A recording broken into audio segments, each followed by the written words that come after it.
J. Cole comes at Kendrick Lamar with 7-minute drill. Ooh, let's talk about it. This is Fresh Hip Hop Opinion with your guy Oleezeh. Don't forget to subscribe. So, people, our wishes have come true.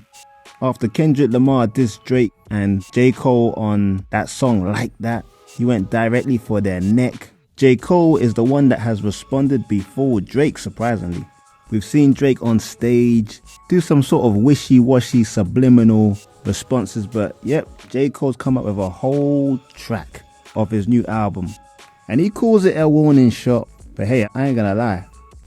If this is a warning shot, it's the best warning shot I've ever heard. Fatal warning shot. Boy, I told you that this guy can rap. If he wanted to go at Drake, he'd son Drake too. The chorus was the only warning shot here. I mean, the chorus by itself is a warning shot. That's how potent it was. Look what he says here. I got a phone call that said somebody dissing. You want some attention? It comes with extensions. Jeez. My dog like say the word.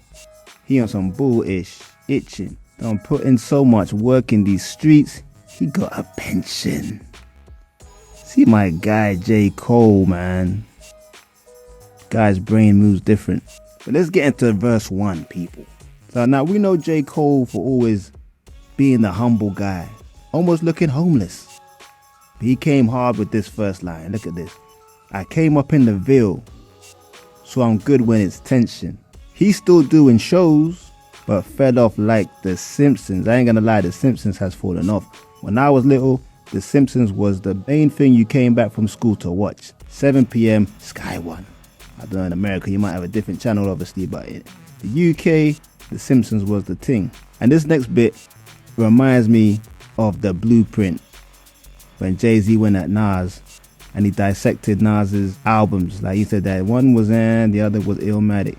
And this is what J. Cole does this quite a few times in the song. He references that Blueprint type of vibe. Like when he says, your first ish was classic, your last was tragic.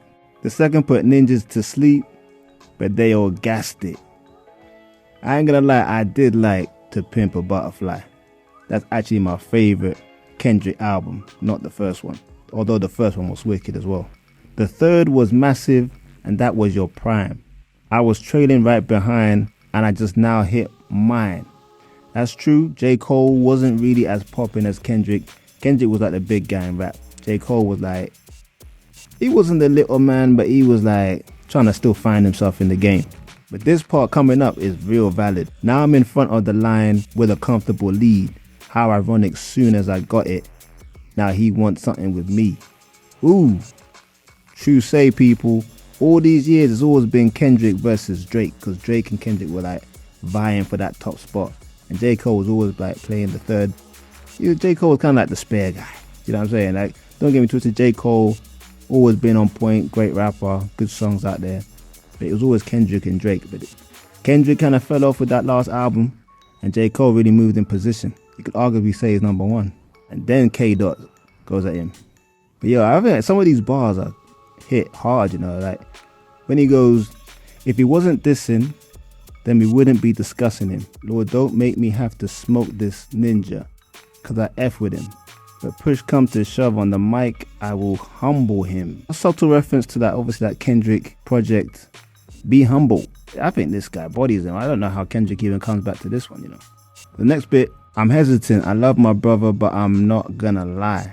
I'm powered up for real. The ish would feel like a swat and a fly. This part, again, referencing to the whole Blueprint one when Jay-Z said to Nas, a certain amount of albums in 10 years I can divide. That's like J. Cole doing the same thing when he says 4 albums in 12 years I can divide.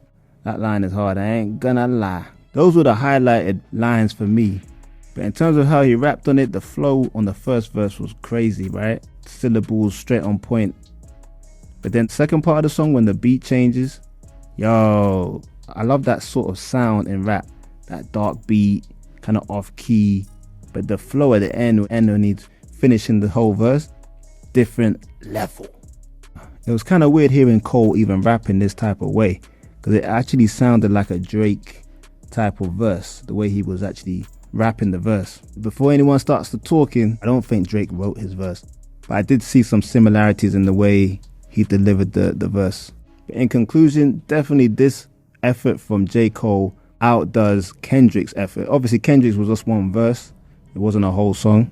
But for these two to be friends and then Cole go that hard, I ain't gonna lie. If that's Cole going light, I gotta pray for Kendrick. This could be curtains for my man. Because Kendrick can come with that theatrical voice and everything. When it comes to straight bars, ain't nobody in the whole rap game right now messing with Cole. The only thing we gotta wait for now is Drake. I think Drake's not gonna come out now. This one was too good for Drake to come out straight away. Drake's gonna leave it till maybe his album. But anyway, people, I want to know what you lot think about this song from J. Cole. Surprise one. Nobody expected it. And those ones are normally the best. I think it was a top effort. One of the better ones I've heard in a long time. But let me know in the comments. Don't forget to like, subscribe, and hit that notification bell. It's Fresh Hip Hop Opinion. Peace and love.